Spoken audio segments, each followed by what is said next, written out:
ഇന്നേക്ക് ഏകദേശം 6 മാസം മുമ്പ് ഞങ്ങൾ താമസിച്ചിരുന്ന അങ്കമാലി അത്താണിയിലെ വീട്ടിൽ ഒരേ ദിവസം 2 കാര്യങ്ങൾ നടന്നു. ഒഴിഞ്ഞു കിടന്നിരുന്ന വർക്ക് ഏരിയയിലെ പുക അടുപ്പിന്റെ കീഴിൽ നീലക്കണ്ണുള്ള ഒരു വെള്ളപ്പൂച്ചമ്മ 4 കുഞ്ഞു പൂച്ചകളെ പ്രസവിച്ചു. അതേസമയം വീട്ടുടമയുടെ നമ്പറിൽ നിന്നൊരു ഫോൺ. ഈ അധ്യയന വർഷം കഴിയുമ്പോൾ അവർ തിരിച്ച് ഈ വീട്ടിലേക്ക് താമസം മാറുമെന്നും മാർച്ചിൽ കഴിയുന്ന വാടക കരാർ പുതുക്കാൻ താങ്കൾക്ക് ബുദ്ധിമുട്ടാണെന്നും അറിയിച്ചു. 2021 കുമരനെല്ലൂർ സബ് രജിസ്ട്രാർ ഓഫീസിൽ നിന്ന് ഒഫീഷ്യലി ഭാര്യയും ഭർത്താവുമായ ഞങ്ങളുടെ ജീവിതം ആരംഭിച്ചത് ആദ്യം ആലുവയിലെ പെരിയാറിന്റെ തീരത്ത് മുൻകൂട്ടി സജ്ജമാക്കിയിരുന്ന ഒരു ചെറിയ ഒറ്റമുറി സ്റ്റുഡിയോ ഫ്ലാറ്റിൽ നിന്നായിരുന്നു. പിന്നീട് കഴിഞ്ഞ 4 വർഷത്തിനിടെ ഞങ്ങൾ ഒരുപാട് വീടുകൾ മാറി. ഇടയ്ക്ക് 2 വർഷം ഞങ്ങൾ ഒരേ രാജ്യത്ത് പോലുമായിരുന്നില്ല. അവൾ കാനഡയിലും ഞാൻ നാട്ടിലുമായിട്ട് ഞങ്ങളുടേതായ ഒരു കുടുംബാസൂത്രണം. പക്ഷേ ഇപ്പോ ഒരുവിധം 2 പേരും കൂടെ ഒരിക്കൽ സ്വപ്നം കണ്ടതുപോലെ ഒരു ജീവിതം ജീവിക്കാൻ തുടങ്ങിയിരുന്നു. ആ വീടും അവിടുത്തെ സമാധാനപരമായ അന്തരീക്ഷവും അയൽക്കാരും ഞങ്ങളുടെ ദിനചര്യകളും എല്ലാം തന്നെ ഞങ്ങളെ പിടിച്ചു വെച്ചിരുന്നു. പ്രത്യേകിച്ച്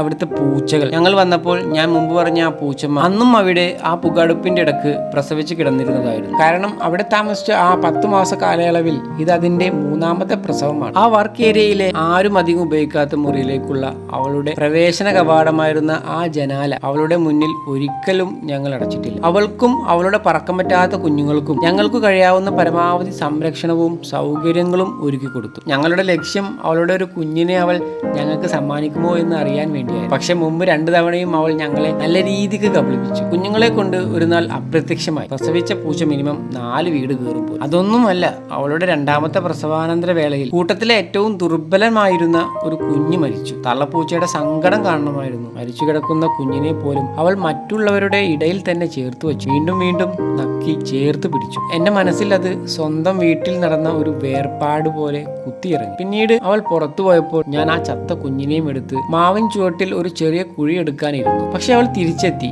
എന്നെ തടയുന്ന പോലെ. അവളുടെ കണ്ണുകളിൽ ഒരു ദുഃഖം നിറഞ്ഞ അപേക്ഷ. കുഞ്ഞിനെ കടിച്ചെടുത്ത് വീണ്ടും കൂട്ടത്തിലേക്ക് കൊണ്ടുപോയി അതിന്റെ ചൂടില്ലാത്ത ശരീരത്തോടൊപ്പം തന്നെ കിടന്നു. ഞാൻ മനസ്സിൽ പറഞ്ഞു, ശരി, ഇന്നും കൂടെ കിടക്കട്ടെ, നാളെ എന്തായാലും ഞാൻ മാറ്റും. പക്ഷെ അന്ന് തന്നെ ഞാൻ മറ്റൊരു കാഴ്ച കണ്ടു. തള്ളപ്പൂച്ച പുറത്തു നിന്ന് എന്തോ കടിച്ചു വലിച്ച് തിന്നുന്നു. അടുത്തു നിന്ന് നോക്കിയപ്പോൾ എന്റെ ശരീരത്തിലൂടെ രക്തം ഇറങ്ങിപ്പോകുന്ന പോലെ ഒരു വിറയലായിരുന്നു. ബ്ലഡ് പ്രഷർ തലക്കടിച്ച് ബ്ലാക്ക് ഔട്ട് ആയിപ്പോയി. ഞാൻ ഒരിക്കലും പ്രതീക്ഷിക്കാത്തൊരു കാഴ്ച. അവൾ സ്വന്തം കുഞ്ഞിന്റെ ജഡം തന്നെയാണ് കടിച്ചു വലിച്ച് തിന്നുകൊണ്ടിരിക്കുന്നത്. ഒരമ്മ. ആ ഭയാനകരമായ കാഴ്ച ആ ദിവസം ഞാൻ തിരിച്ചറിഞ്ഞു. ജീവിതം എന്നും അമ്മത്വത്തിന്റെ സ്നേഹത്തിൽ മാത്രം നിറഞ്ഞതല്ല. ജീവിക്കാൻ വേണ്ടി അമ്മത്വം പോലും ഒരു ക്രൂരമായ പ്രകൃതിയുടെ നിയമത്തിന് കീഴടങ്ങേണ്ടി വരും. ആ നിമിഷം മുതൽ എന്റെ തീരുമാനം മാറി. ഇനി ഈ വർഗത്തിന് എന്റെ കയ്യിൽ നിന്നും ഒരു തരി ഭക്ഷണമോ കരുണയോ ലഭിക്കില്ല. അടുപ്പിക്കില്ല. ആട്ടി ഓടിക്കും എന്റെ വീട്ടിലെ ദുഷ്ടയായ അമ്മ.